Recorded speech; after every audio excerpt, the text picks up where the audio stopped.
पराना सिया गठा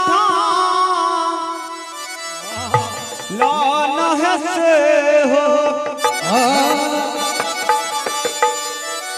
विधिना पूरा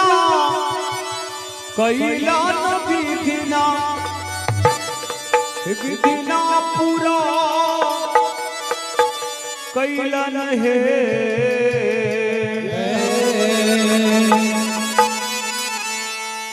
ललना रे बंदी ले लया जोधा जैसा नदा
ललना रे मंगी रिहलन सासु सासु कसी ला ससुरा राजा दास राहे सखी आहे तो सड़े पड़ाना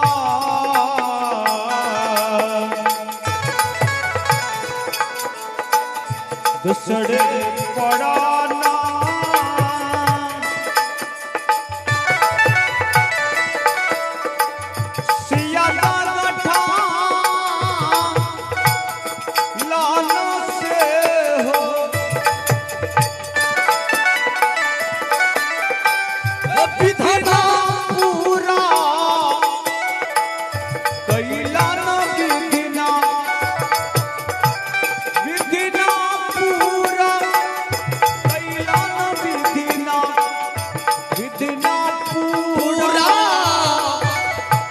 कैलन है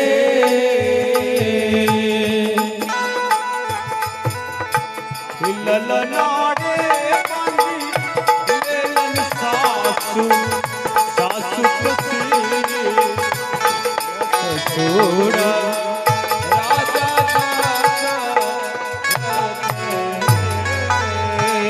ललना रे मांगी लिहलन सासु सासु कसी ला ससुरा राजा दास राहे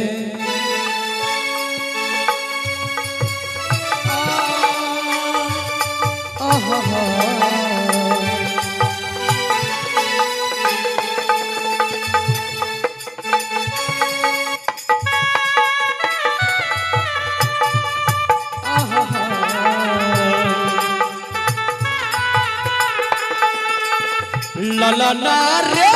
मंगी रिहलन सासु सासु कसी ला ससुरा राजा दास राहे सड़े पड़ाना सिया गठा लाना से हो विधिना पूरा कैला न विधिना विधिना पूरा कैलन है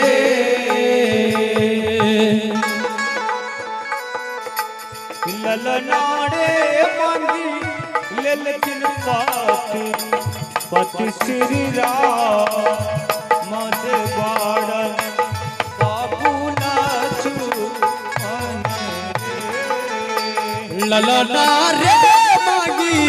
लिहलन पति श्री राम दिलदार बबुआ लक्ष्मण रे।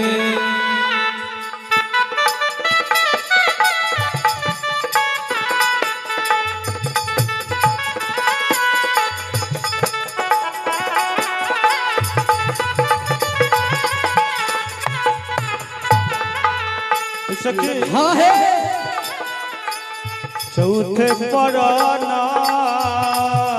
जय हो चौथे पराना सिया दाना लाना से हो विभिन्न पूरा कैला सिद्धना विधाना पूरा कैला नहीं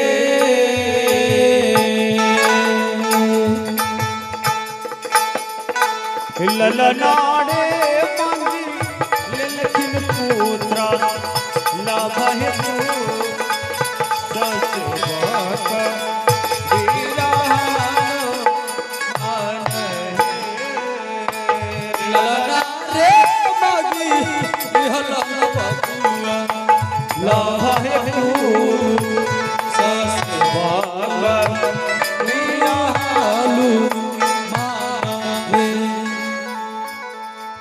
लास्टिंग में देखो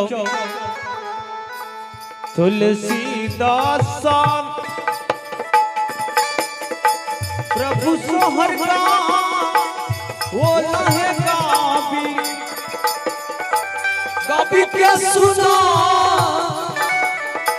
वो लहे गाबी के सुना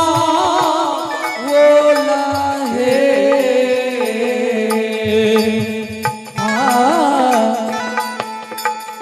सब आदमी अहाँ सबके सोहर अच्छा लगल सब आदमी ताली बजा के प्रेम से कहियो कि ललना रे डूबे जब नहीं बात हरिया तोहर गाए ए ललना रे जुगे जुग पढ़ई आही पार रे महलिया सोहर गाओ लहे ए ललना रे जुगे जुगे रही बात हरिया सोहर गाओ लहे। बोल श्री मिथिला धाम की जय। बोल श्री किशोरी जी की जय।